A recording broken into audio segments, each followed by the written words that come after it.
تقدم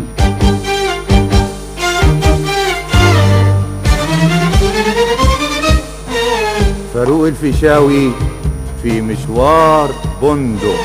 على فين مشوارك يا المشوار يا المشوار؟ راح في دربك ليل ونهار يا المشوار؟ لا الماشي بتفتح له الابواب ولا راكب واصل للاحباب. عايز ترمينا في شوق وعذاب ولا انت مع الايام محتار على فين؟ مشوار بندق، حلقات يكتبها للإذاعة مجدي صابر. المشوار بطولة الفنانة القديرة كريمة مختار ورانيا فريد شوقي، المشوار مع داليا مصطفى وأحمد سلامة، فتوح أحمد، محمد شرف، شريف خير الله، زيزي مصطفى، ممدوح درويش، عثمان عبد المنعم، والفنان القدير جمال إسماعيل. مشوار نجريه ويا الايام نتغرب فيه وياخدنا زحام، ويا ريت نتعلم من الايام ازاي الحلم يكون له نهار. الأشعار جمال بخيت، الموسيقى والألحان فاروق الشرنوبي، التوزيع الموسيقي إيهاب عبد السلام، والغناء علي الحجار. على فين على فين مشوارك يا المشوار؟ يا المشوار؟ مشوار بندق، دراما إذاعية للمخرج محمد فاضل. المشوار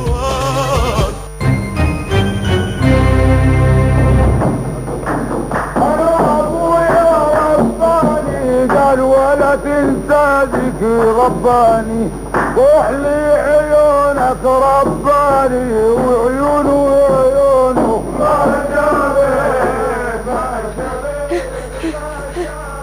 بترمح كده ليه يا واد يا محمود؟ عاوز الحق اروح البيت عشان اغير لبس المدرسه واروح زفت سي حمدان والد حضره العمده. عاوز تحضر فرح والد العمده؟ طب وابوك راضي؟ ابويا اصلا ما يقدرش يسيب الغيط الا وقت المغربيه، احسن رئيس الفرس عداوي يقطع عنه اليوميه، عشان كده لازم اروح بداله لحد ما يجي بالليل الفرح. لا راجل يا واد. هاني راجل غصب عنك. يا سلام، طب تعالى وريني كده رجالتك ونشوف مين يغلب في مقلب الحراميه.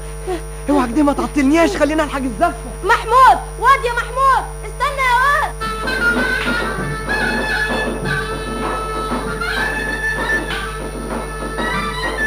مبروك يا حضرة العمدة. صالحي مبروك يا ولدي. الله يبارك فيك يا ابوي. انا هنيه يما. تعالى يا ولد اما ارجيك من عين الحسود. ما تخافيش عليا يما، هيحسدوني على ايه؟ يحسدك على ايه؟ كيف يا ولدي؟ ده انت زنت الشباب وبكره ابوك وراجع من مصر ومعك الشهاده الكبيره، والليله ليلتك. ده انا ارجيك مره واثنين وعشرة. يا فرم صالحي تحت امرك يا عمدي. يا بحتم. الجزارين بيذبحوا قدام الدوار. عاوز الوكل الليلة دي وقبل قنطار، والبلد كلها هتتعشى من لحمة العمدة. اطمن يا حضرة العمدة. والله فين غزال؟ غزال ولدك طلع بالفرسه من صباحيه ربنا وبيرمح بيها في البلد. والواد ده مش هيعقل. ما تقولش عليه واد يا عمدي، غزال بيجي راجل عنده 20 سنه. ايوه لكن لسه عامل زي العيال، كل اللي يهمه يركب الفرسه بتاعته والجلابيه الحريره ويرمح في البلد. تقليش ابو زيد الهلالي. وهو ابو زيد الهلالي احسن منه؟ ده والدي كالسبب ابو العمده، كبير الناحيه وصاحب اكبر زمام ارض فيه. انت هتجر هدف صلحي. العفو يا حضره العمده، ربنا يزيد ويبارك.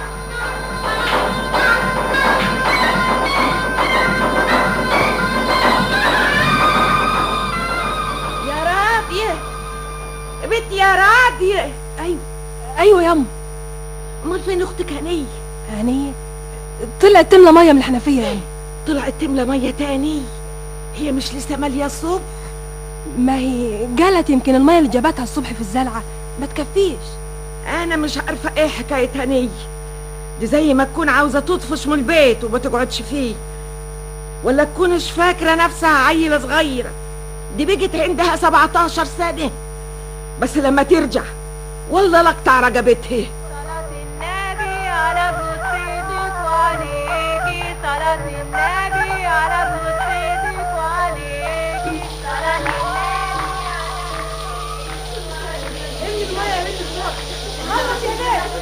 بعد كده انت كل شويه والتانيه جايه تملي زلعه الميه يا هنيه. انتوا ايه بتسفوا الميه صح؟ مالكيش صالح يا بنتي يا منصورة. طب اديكي مليتي الزلعه، روحي شوفي صالحك. يلا يلا خلينا نملى زي.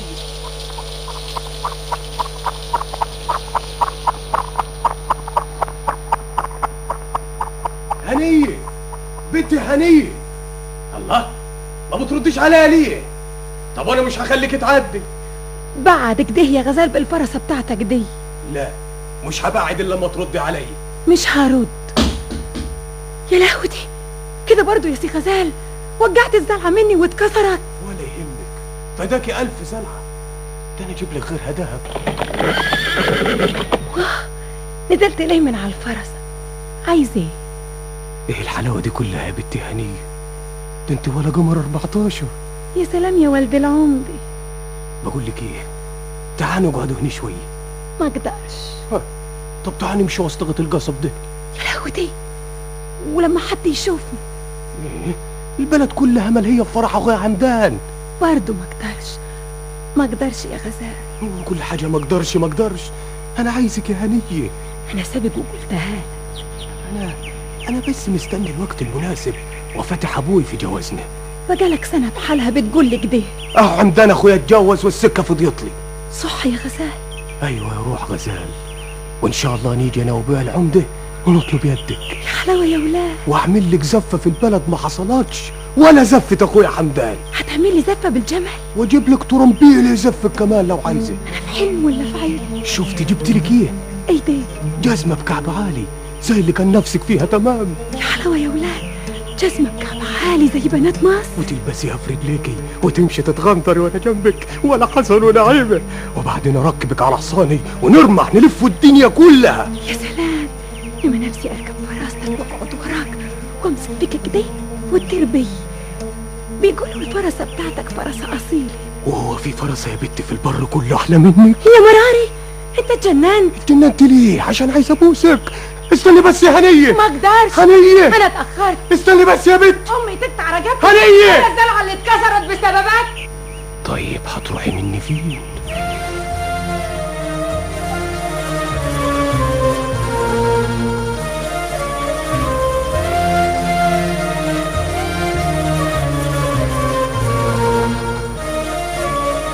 راضي بقدري ونصيبي وبجسمتي، راضي.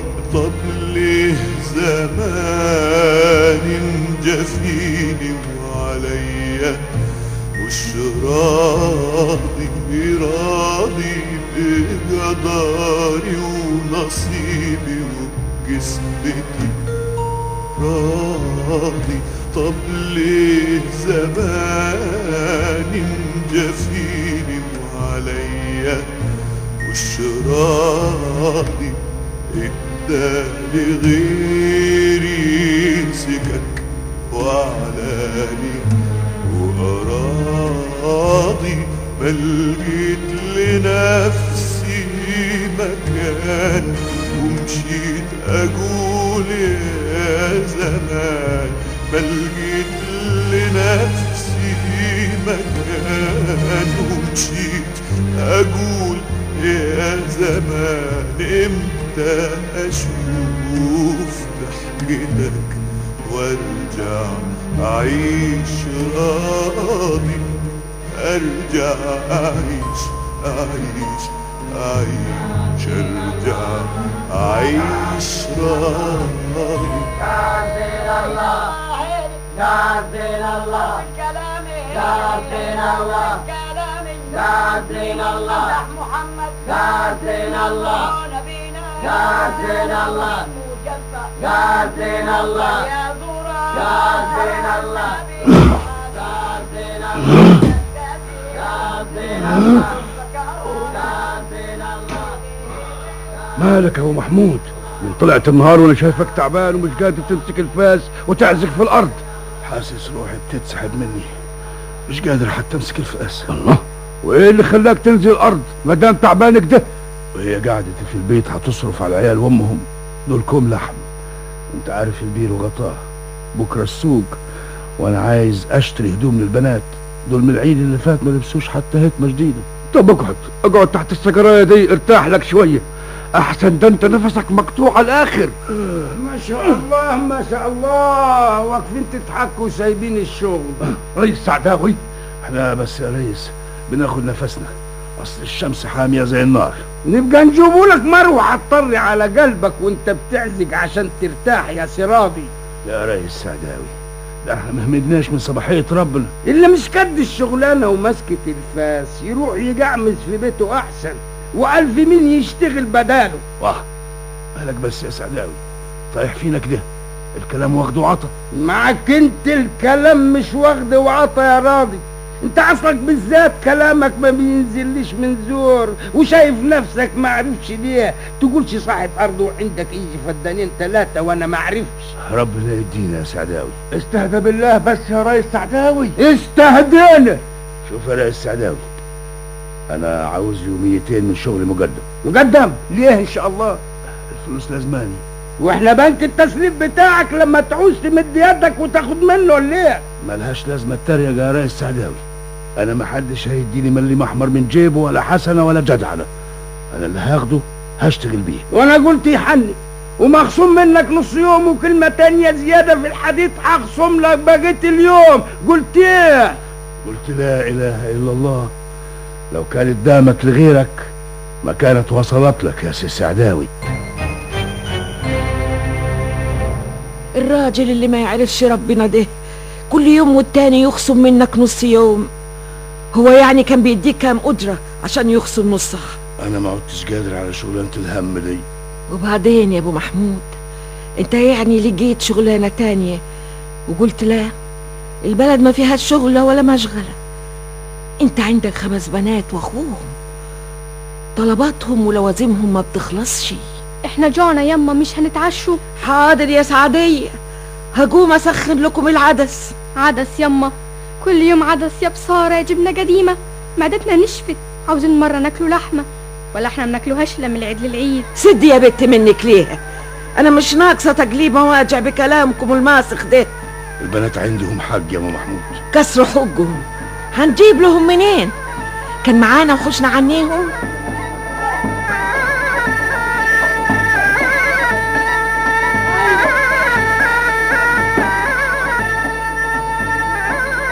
دي زفة فرح حمدان ولد العمدة. مش كنا رحنا السفة يما؟ انا ما عنديش بنات تطلع من البيت، اكتم يا بيت، مش كفاية الزلعة اللي كسرتيها؟ جاكي كسر رقبتك. وانا اعمل ايه يما؟ غصب عني. كان حد قال لك تطلعي تملي مي كل شوية والتانية؟ يعني الحق علي كسر حقك. كفاك يا بدرية، البنات عندهم حق غصب عنهم، محبوسين ليل نهار في البيت زي الفراخ. قولها يا ابوي. والله ما انا عارف اعمل ايه يا بدرية، اكفي مصاريف البنات منين؟ لو بس كنت تسمع كلامي وتسيبك من حكاية علم محمود ولدك وتشوف له اي شغلانة يتعلمها، ها، ويساعدك في المعايش. كله اللي يا ام محمود. محمود مش هيسيب المدرسة وهيكمل علامه، ده لما صدقت ان ربنا اداني واد على 5 بنات، عاوزه يطلع يبقى زي ابوه. وانت معك يعني تصرف عليه في المدارس سنين طويلة؟ اصرف عليه لاخر يوم في عمري. محمود ان شاء الله بكره يكمل علامه وياخد شهادته الكبيرة ويبقى مهندس زراعي زي حمدان ولد العمدة. زي ولد العمدة؟ طيب ربنا يدينا. مش هتقوم تحضر فرح حمدان ولد العمدة؟ تعبان ومش قادر. يا راجل عيب، ده العمدة. عمدة ولا مش عمدة، قلت لك مش قادر. واجب برضه تحضر فرح ولده وتبارك، ولا ما انت زي ولدك محمود اللي راح يعمل الواجب من ساعة ما رجع من المدرسة. حاضر، هروح وأمر لله.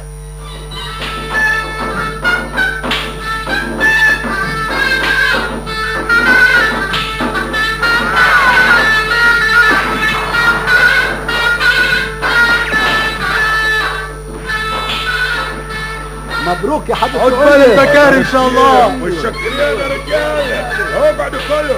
اللحمه ممدوده الصواني ملهاش اخر، والخير كتير والحمد لله. مبروك يا حضرة العمدة. الله يبارك فيك يا راضي. عقبال محمود ولده. كتر خيرك يا حضرة العمدة. اقعد اتعشى مع الرجاله. تعيش. انا لسه متعشى في البيت. عن اذنكم يا رجاله، هقعد الناحيه التانيه. هو ده كلام برضه يعمله راضي؟ مش هيبطل عمايله دي. لا راضي باين له بيستكبر علينا يا حضرة العمدة. لا بياكل ولا بيشرب في بيت حد، حتى في فرح والد العمدة. ايوه على راحته يا رجاله. ما هو في ناس كده فقرة وعنطزة. ايوه ده حتى ما بيرضاش يخدم في بيت حضرة العمدة ولا يخدم بناته. تقولش مستغني وتلاقي المش دوت في بطنه. العريس وصل. العريس وصل.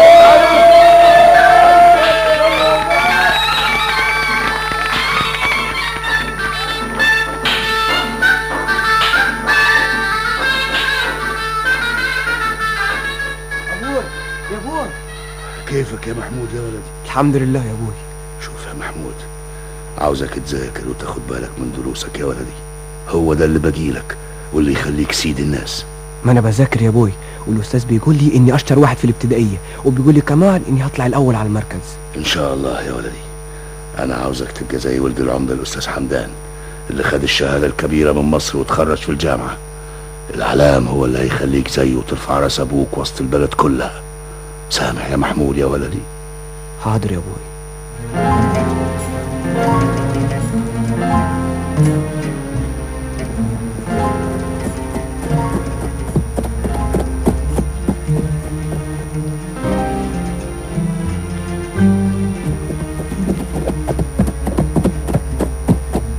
انا مش عارفه حكايه الجدع اللي اسمه غزال والد العمده دي. اسمه غزال وهو حلوة زي الغزال. تقوليش مولود فارس فوق الفرسة. من بدري عمال يحوم حوالين البيت بالفرسه بتاعته، وعينيه اللي تدب فيها رصاصه ما اتشالتش من على البيت واصل. وتحسك امك تسمعنا. قولي لي يا هنيه، الكيس اللي كنت راجعه بيه لما طلعت دي من الميه وانكسرت منك الزرعه، الكيس ده فيه ايه ومين اداهولي؟ وليه اول ما دخلت البيت جريت تدسيه قبل ما حد يشوف؟ مالكيش صالح. انا فتشت الكيس من وراك وشفت اللي فيه. بتقولي ايه؟ من اللي جاب لك الجزمه مكعبه عاليه يا هنيه، غزال والد العمده. مش كده؟ وانتي ايش عرفك؟ عاوزاش مفهوميه. نهارك لون شعر راسك، والد العمده بيجيب لك جزمه بكعبه عاليه. ليه يا هنيه؟ غزال هيتجوزني. بتقول ايه؟ تكونيش اتخبطت في نافوخك اياه. ليه يا اختي؟ هو انا اقل منها ولا ناقصه يد ولا رجل؟ ده انا قمر 14. ايوه حلوه وزي القمر، ما قلناش حاجه، بس نسيت انك بتراضي الاجر الغلبان اللي بيكمل عشانهم. ولاد العمد ما يتجوزوش اللي زينا يا هنيه. لا غزال هيتجوزني، هو اللي قال لي. يبقى بيضحك عليكي. بكره تشوفي يا راضي، ان ما كانش غزال يتجوزني ويعمل لي زفه ما حصلتش في البر كله، ما بقاش انا هنيه.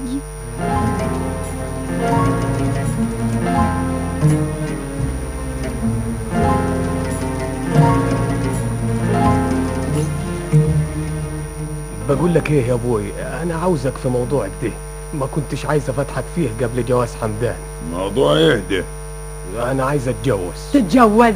يا دي السعد يا دي الهنا، ما انا بقالي سنين بقول لك تتجوز وتبطل صرمحه، انت اللي كنت بتقول له. يمكن غار من اخوه لما اتجوز. وانا من ناحيتي هشوف لك عروسه متأصله وبنت اكابر. يا انا خلاص اخترت العروسه. طبعا، وانت هتستنانا لما ننجي لك؟ اياك تكون حاطط عينك على بنت مأمور المركز. لا يا ابوي، انا هتجوز هنيه. هنيه مين دي؟ بنت راضي. راضي مين؟ راضي يا ابو محمود. بتقول ايه؟ انت اتخبطت في نافوخها. عاوز تتجوز بنت راضي الاجري اللي ما لاقيش يوكل بناته عشحات. انا عاوزها يا ابوي. تبقى اتجننتوا صح. عاوز ابوك العمده يناسب راضي الاجر ويحط يده في يده. البت عجباني. هي دي اخرتها، عاوز الناس تاكل وشنا. يا ابوي ده انا انت تكتب خالص، وياك اسمع منك السيره دي تاني، ولو رشت اطردك بره الدوار واتبرى منك. قال راضي الاجري. ايه حكايتك الليله يا غزال؟ مفيش ولا طلقه تشان صابت ليه؟ مش عوايدك يا راجل؟ ده انت كنت تجيب النشان وانت مغمض عينيك. دمي فاير يا عزاوي. ليه بس؟ زعلان عشان ابوك قال لك لا لما قلت له تتجوز بتراضي؟ بصراحة يا غزال ابوك عنده حق. البت هتطير برج من نافوخي. ده نسب يا غزال، وابوك ما يناسبش الا اللي زيه. البت عجباني. ابو ماله؟ ما هو ياما بنات عجبتك. هنية غير كل اللي عرفته. تقلانة عليك ولا عرفتش حتى امسك يدها. تبقى خايب. فين غزال اللي عمره ما يغلب؟ هديها، هات لها جلبية ولا فستان يزاغلل عينيها. انت هتعمل ايه يا مصلحي؟ اطمن يا حضرة العمدة. ما عاوزهوش يغيب عن عينيك دقيقة واحدة. هفضل وراه زي ظله يا حضرة العمدة. طيب روح اعمل اللي قلت لك عليه. طمني، عملت ايه مع ابوك؟ انت مش قلت هتيجوا تطلبوا يدي من ابوي؟ ما جاتش مناسبة عشان اقول له. شفت جبت لك ايه؟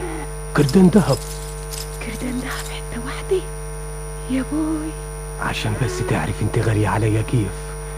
يلا البسيه ورهوني عليكي، ولا اقول لك خليني انا البسهولك. يدك عن رقبتي. ما تبقاش دماغك ناشفه كده.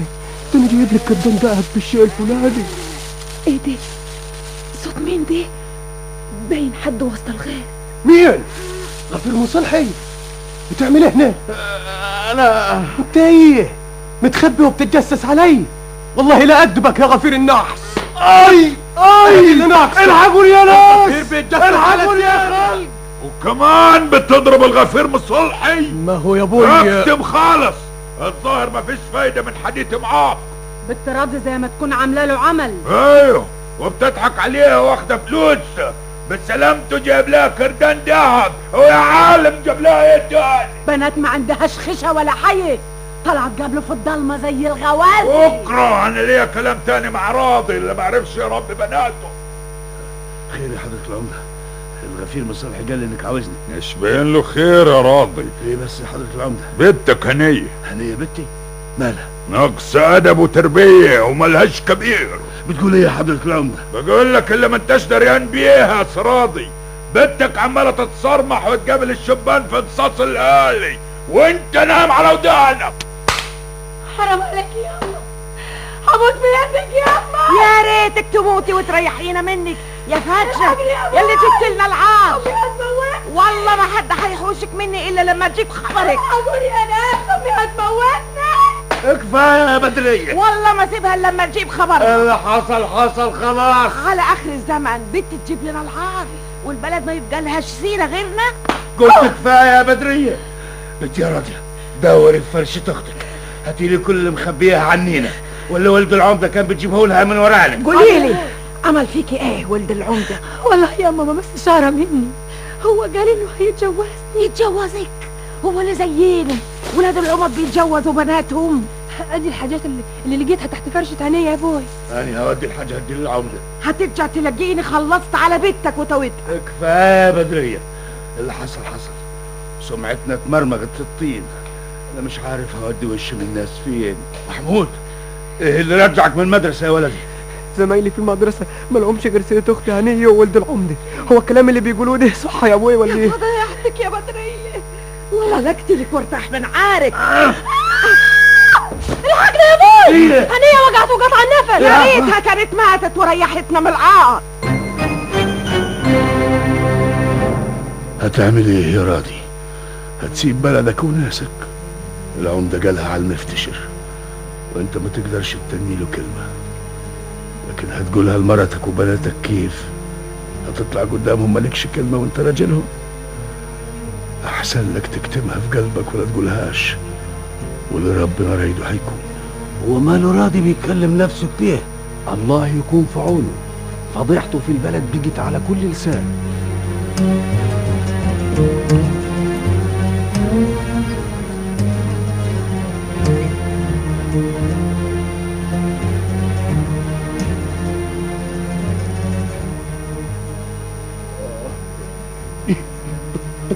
ايه اخرة بكاك يا راضي؟ سيبيني في اللي انا فيه يا بدريه. بنتك عامله ايه دلوقتي؟ هي زي القطط ب7 ارواح، وانا اللي قلت ماتت وارتحنا منها. وناوي عليه يا راضي؟ ما عارفش، راسي هتشت مني. انا خلاص ما قدراش على كلام الناس. هي حاجة واحدة لازم نعملها يا راضي.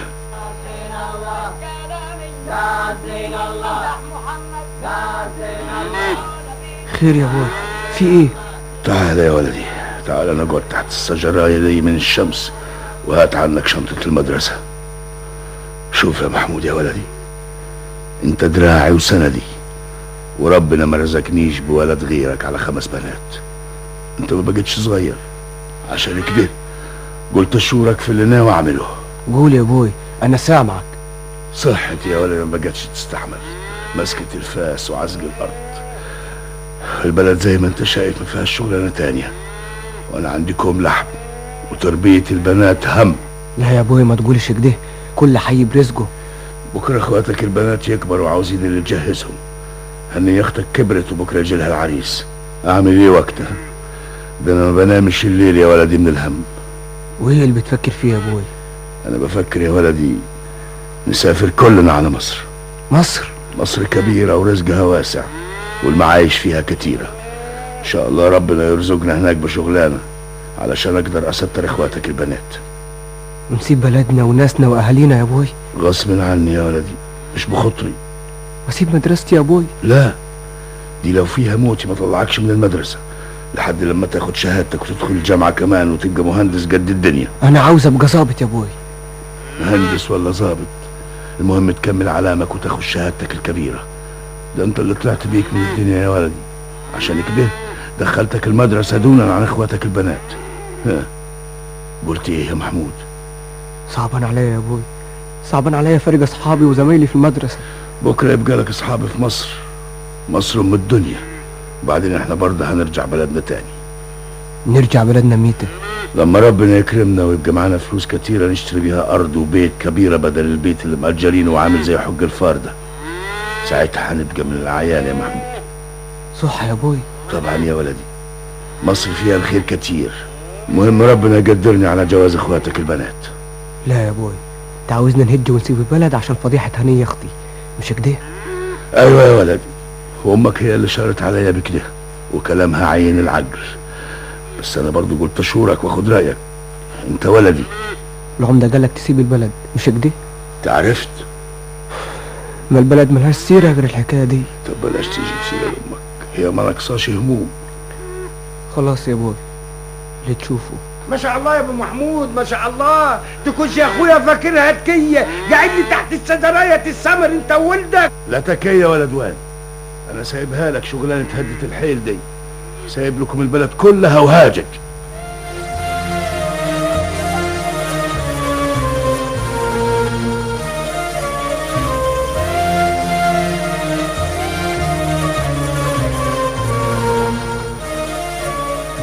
يا حلاوة يا ولاد، هنروح مصر. انا مش مصدقة نفسي، ده حلم ولا علم؟ ربنا يخليك لينا يا بوي. اكتمي يا بنت، جاكي خابط في نافوخك. كله من ورا جراير اختك هنية. هي يعني بلدنا فيها ايه؟ ده احنا جربنا نموت من الجنة القديمة والمش. طب دي جلابية اختي هنية لما تكسر عليها اخدها انا، ولما تكسر علي تاخدها واحدة من اخواتي الصغيرين، ولا حدش فينا لبس هدمة جديدة واصل. سدي يا بنت. يما خلينا نجيب على وش الدنيا ونشوف مصر اللي بيقول عليها. قلت لكم سدوا يا بنات. انا مش عارفة ايه اللي جرى لبناتك يا راضي من ساعة ما سمعوا حكاية مصر، وزي ما يكون برج من نافوخهم طار. عندهم حق يا بدرية. مصر ام الدنيا، وانا كمان عندي حق. على الاقل هناك هشوف شغلانه مش محتاجه لصحه وهدة حيل. ده انا هنا لما برقد ما بلاقيش حتى شرب الدواء، انما في مصر لو تعبت هلاقي مستشفى ببلاش اتعالج فيها، بدل ما اترمي في البيت هنا زي الفرخه المذبوحه مش لاقي اللي يطببني. صح يا بوي. فرحانة قوي كده يا راضية اللي مسافرة مصر. فرحانة قوي قوي يما. دول بيحكوا على مصر شيء وشويات. ده احنا سنة 55 والدنيا اتغير حالها، وبيقولوا مصر اتغيرت قوي وحلوت من ساعة الثورة ما قامت. لكن احنا لينا مين في مصر ندل عليه يا ابوي؟ عمك الشحات نسيبنا من بعيد، هو بيشتغل شيال في المحطة. أول ما ننزل محطة مصر نسأل عليه وألف من يدلنا. يا حلوة يا ولاد، وهنسافر متى على مصر؟ من بكرة إن شاء الله. احنا خلاص ما عدلناش قعاد في البلد دي تاني.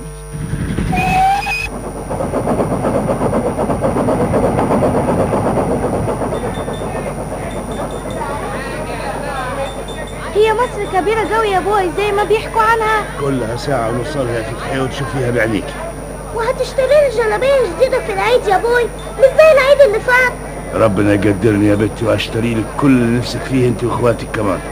صحيح يا بوي؟ صحيح يا عين ابوك. السميط والجبنة يا عم انت يا عمي بتاع السميط، عينيا. هات لنا 6 سميطات ومعاهم دقة وملح. ليه البعزة دي يا ابو محمود؟ احنا معانا بلاص الجبنة القديمة والعيش. يا بدرية خلي العيال يذوقوا السميط.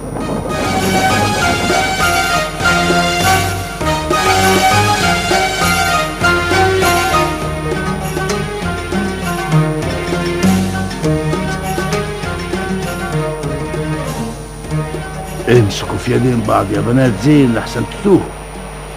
المحطة دي كبيرة جوي يا بنتي يا حنين، فيها عالم ملوش أول ولا آخر، مش زي محطة البلد. مش قلت لكم يا بنات مصر كبيرة قوي؟ انتوا لسه شفتوا حاجة؟ وهتفسحنا يا بوي وتورينا مصر كلها ان شاء ربنا. يا حلاوة يا ولاد، أنا في حلو ولا في حلو؟ دي مصر باين عليها حلوة قوي. سد يا بنت سدي، طلع لك حس دلوقتي وهو كله من تحت راسك. انت يا عم، انت يا خال. نعم. ما تعرفش نلاقي فين الشحات؟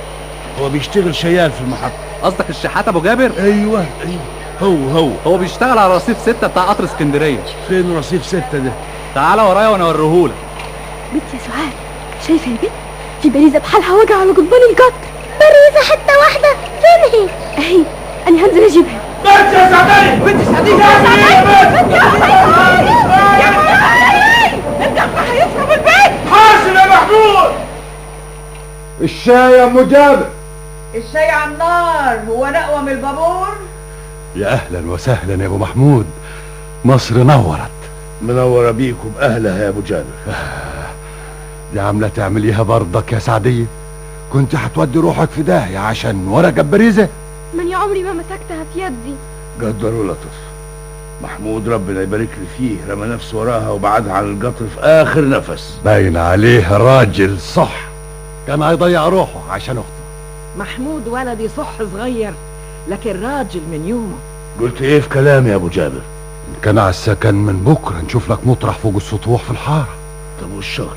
والله ماني عارف يا ابو محمود، انت لا تعرف شغل ولا فيه في يدك صنعه. البركه فيك يا ابو جابر. الشاي من يد من اعدامها يا ام جابر. بقول لك ايه يا ابو جابر، عاوزاك في كلمه. حاضر. بالاذن. ايه حكاية بلدياتك دول؟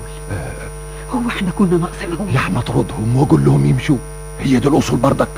وبعدين راضي مش بلديات وبس، ده فيه بينا نسب من بعيد. انعم واكرم بالنسب، ادي اللي بيجي لنا من بلدكم. كلها يوم ولا 2 ونشوف لهم سكن على الكل. واليومين دول هيشرفوهم عندنا، دي الشقه يا دوب سيعانه. اهو يناموا في الصاله. هو احنا مش هنخلص من بلدياتك اللي كل يوم والتاني يشرفوا عندنا، ياكلوا ويشربوا ويناموا، يكونوش فاكرينك شغال في الديوان ولا فاتحينها لهم لوكاندا.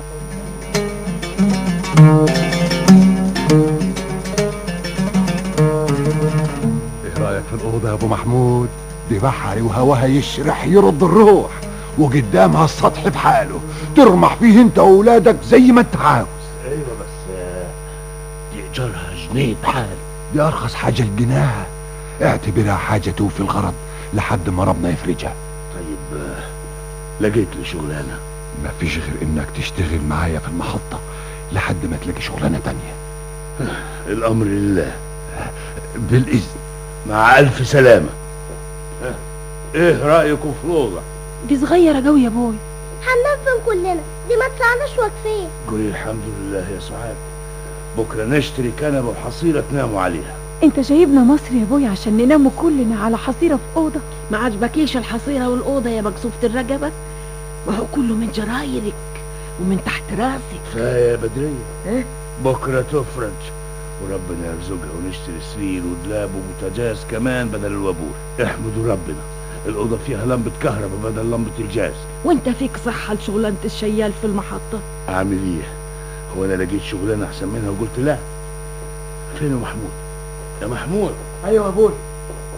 بكرة إن شاء الله هقدم لك في مدرسة قريبة قبل ما أروح المحطة. امتحانك فاضل عليه كام شهر؟ أنا هبقى أفرش وأنام على السطح يا أبوي. ليه يا ولدي؟ ما هي الأوضة ما تسعناش كلنا، وبعدين كفايه امي واخواتي البنات يناموا فيه. عندك حق يا ولدي، وانا هنام معك على السطوح. محمود لازم تذاكر كويس عشان تستعد للامتحان. وانا جايب معايا كتب المدرسه. لازم تاخد شهاده يا ولدي، محدش هيطلعنا باللي احنا فيه ده غير علامك. ان شاء الله يا ابوي.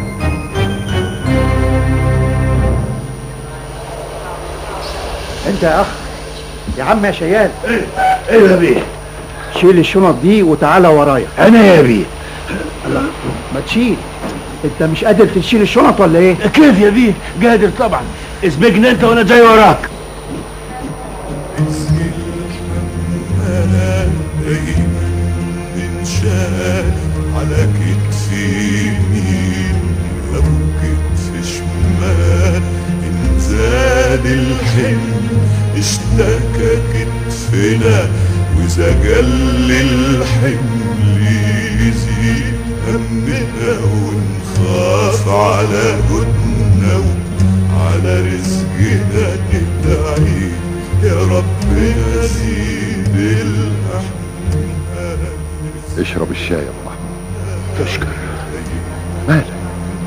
مفيش. معلش، الشغلانه اصلها تقطم الوسط، لكن بكره تتعود. الحمد لله على كل حال. طب اشرب شايك عشان قطر الساعه 6 على وصول.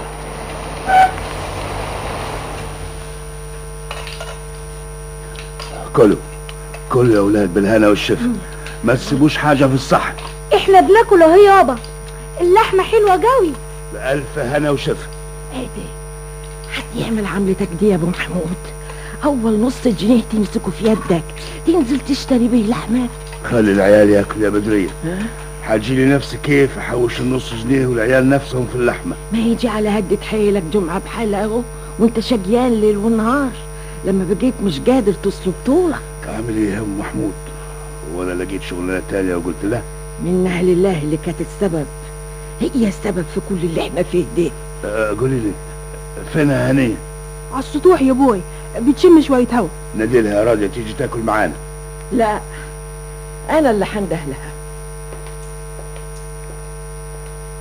واقفه تشمي هوا في البرد ده؟ انا جربت اتخنق من حبسه الاوضه طول النهار يما، نفسي يما نطلع ونتفسح ونشوفوا مصر. سد يا بيت، هو احنا ناقصين نكونش جايين مصر عشان نتصرمح فيه؟ ليه بس يما؟ اشمعنى يعني محمود اللي يطلع؟ عشان محمود راجل، وبعدين هو في مدرسة. واحنا ما كناش نروح مدرسة ليه؟ انت اتخبطت في نافوخك يا بيت، احنا ما عندناش بنات تروح مدارس. ما تزعليش يا هنيه، والله عندك حق في دي. كسر حجها. يا محمود قلت لي يا ولدي من على العشاء. شبعت يا ابوي وقلت اذاكر شويه. امشي نجري قدام يا هنيه، خليكي تاكلي لقمه. حاضر. بقول لك ايه يا ابوي، انا عاوزك في كلمتين. الشاي يا ابو محمود. تشكر. منور القهوه يا راضي، فينك ما بنشوفكش على القهوه الا فين وفين. معلش يا معلم الظروف. تشرب حاجه يا محمود؟ كتر خيرك يا معلم ذكري. يا سي محمود، ادينا يا سيدي قعدنا على القهوه بعيد عن امك واخواتك البنات. موضوع ايه اللي كنت عاوز تحدثني فيه بعيد عنهم؟ كنت عاوزك يا ابويا تقدم لاخواتي البنات الصغيرين سعاد وفتحيه في المدرسه في اولى ابتدائي. انت بتقول ايه يا ولدي؟ مدرسه؟ انا ما عنديش بنات تروح مدارس، دي حتى تبقى عيبه. عيبه ليه يا ابوي؟ الدنيا اتغيرت، احنا في سنه 55 والبنات كلها بتتعلم هنا في مصر وبتدخل مدارس وجامعات كمان. محمود قلت لك ما عنديش بنات تدخل مدارس. يا ابوي دي الشهاده سلاح للبيت دلوقتي، ولو كانت هنيه اتعلمت وبيجي معاها شهاده ما كانش حصل اللي حصل. يا محمود يا ولدي، البت ملهاش غير الجواز وبيت راجلها. لكن يا ابوي يا فضها سيره يا محمود، ولا نقوم احسن.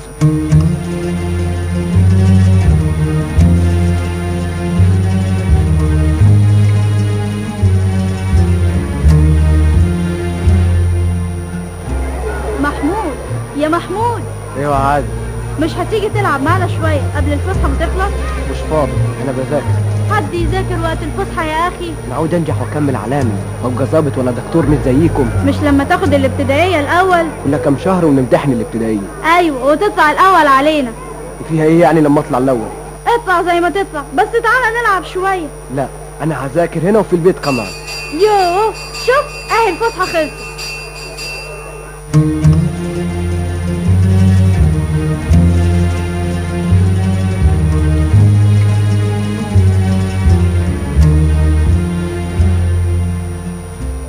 مالك يا ابو محمود؟ حاسس اني مش قادر اصلب طولي. يا راجل ما تقولش كده، لا انت ما كملتش الشهر شغل في المحطة. معلش بكرة تتعود، هي شغلانتنا دي في اولها بتبقى صعبة. وانا اللي كنت فاكر ان هلاقي الدنيا فاتحة لي دراعتها، اتاري الرزق ضيق هنا وهناك. مفيش حاجة سهلة في الدنيا دي، لكن بصراحة وما تزعلش مني يا ابو محمود، انت اللي شيلت نفسك هم ما يتلم وشلت فوق كتافك 6 عيال. اعمل ايه بس يا ابو جابر؟ كان نفسي في الواد، لكن ربنا ما ادانيش غير بت ورا بت ورا بت، وجه بعديهم محمود. قلت ربنا خلاص هيديني واد تاني، لكن ربنا رزقني ببنتين بعديه. هو يعني الواد زايد ايه عن البت؟ كلامي ده يا ابو جابر، الواد عزوة، الواد يصلب طول ابوه ويشيل اسمه. انا هقوم اروح احسن، حاسس ان وسط اتقطم من شيل الشنط على كتفي. هو ده الحرامي اللي سرق الشنطة. انت بتكلمين انا يا ست؟ نعم، امال بكلم مين؟ فين الشنطة؟ شنطتي انا وصلتك بشنطك من الرصيف لحد بره المحطة. هما كانوا 4 شنط اديتهم لك تشيلهم لي، وبعد ما مشيت لقيتهم 3 شنط. في ايه يا مدام؟ فين الشنطة الرابعة؟ وديتها فين؟ يا ستة انت نازلة من القطر ب3 شنط بس، مفيش غيرهم. تبقى سرقت الشنطة الرابعة يا حرامي، انا مش هسيبك الا في الاسم. الانكار مش هيفيدك بحاجة، اعترف احسن لك يا جدع انت. 3 بالله العظيم انا ما اعرف حاجة عن الشنطة اللي بتقول عليها الست دي ولا شفتها. انا مظلوم يا ناس، 3 بالله العظيم مظلوم. قالوا للحرام احلف. حرام عليك يا ست، ده انا عمري ما عرفت اللقمة الحرام ولا كلتها ولا دخلتها على بيتي، كله للحرام يا ست. انت هتدينا محاضرة، خدوها على الحجز لحد الصبح وبكرة اتعرض على النيابة. يا مراري، ابو محمود يحبسوه. اهدي بس يا ابو محمود، الكلام مش هيفيد. لا حول ولا قوة الا بالله. انا هروح لابويا الجسم واقول للظابط انه بريء، ابويا ما يسرقش واثق، ولو ما يعرفش ابويا زين يروح بلد ما يسال عليه حضرة العمدة. حضرة الظابط ملوش دعوة ببلدكم وعمدتها يا محمود، وكل ده مش هيفيد. احنا نروح النيابة الصبح وان شاء الله وكيل النيابة يفرج عنه. ابوي مظلوم، حرام عليهم. انا هقف قدام الجسم ان شاء الله لحد الصبح عشان اشوف ابويا.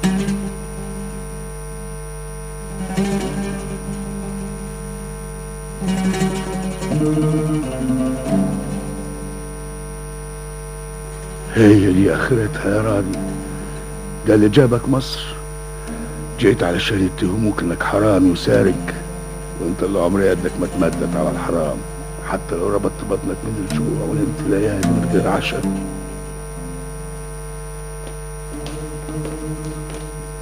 ابعد يالا، ابعد بعيد يالا. انا عاوز اشوف ابوي. تعال هنا يا محمود، بعيد عن مكتب وكيل النيابة. هو وكيل النيابة هيفرج عن ابوي؟ ان شاء الله يا محمود. امال اتاخر الجو عنده ليه؟ دلوقتي يطلع، ربنا يسهل ويفرجوا عنه من غير ضمان. ابوي ابوي، انت بتبكي يا ابوي؟ انا عمري ما شفتك بتبكي يا ابوي. امسك نفسك امال يا ابو محمود. مش قادر يا ابو جابر، مش قادر.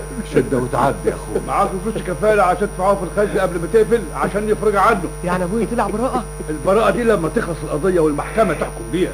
قضية ومحكمة؟ حرام عليكم. استنى بس يا محمود، هي الكفالة كام؟ 5 جنيه. 5 جنيه حتة واحدة؟ يا ابوي انا جبت كل فلوس ابويا اللي كانت في البيت، بس ما يكملوش 5 جنيه. انا هكمل فلوس الكفالة عشان ابوك يرجع بيته ويرتاح. يستاهل قطع رقبته ما دام طلع حرامي. حرام عليك يا ام جابر، راضي لا يمكن ايده تتمد على الحرام. وانت هتقول ايه؟ مش بلدياتك ونسيبك؟ عشان كده جريت تكمل له فلوس الكفالة، تقولش لاقيين الفلوس في الشارع ولا من كترها؟ يعني كنت اسيب الراجل في شدته ده مهما كان برضك؟ اسمع يا ابو جابر، الراجل ده انا مش عاوز اسمع سيرته تاني، ويستحسن كمان تخليه يسيب الشغل معاك في المحطة بدل ما يشبهك. المرة دي سرق شنطة، من عارف المرة الجاية هيسرق ايه تاني.